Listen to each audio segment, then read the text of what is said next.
สวดคาถาชินะบัญช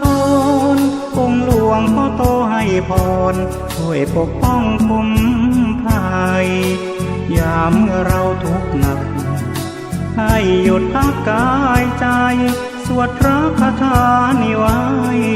รับรองสบายอุรา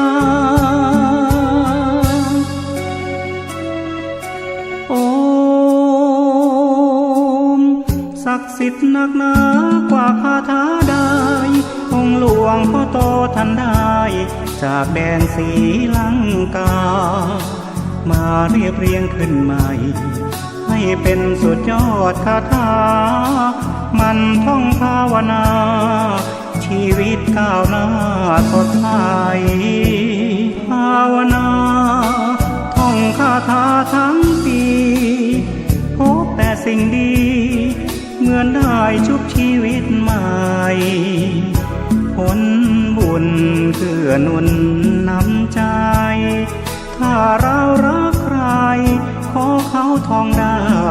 อย่างเรา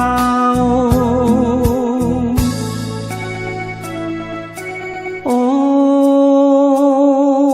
มมาสวดคาถาชินะบัญชรองค์เทพเทวาอวยพรหมดสิ้นทุกข์หายเศร้างานค้าขายร่ำรวยเพราะว่าท่านช่วยเราสมเด็จพุทธาจารย์เจ้ากลัวโตช่วย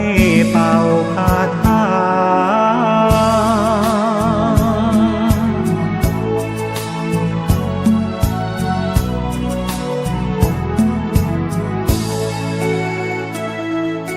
โอมมาสวดคาถาชินะบัญชรองค์เทพเทวาอวยพรหมดสิ้นทุกข์หายเศร้างานค้าขายร่ำรวยเพราะว่าท่านช่วยเรา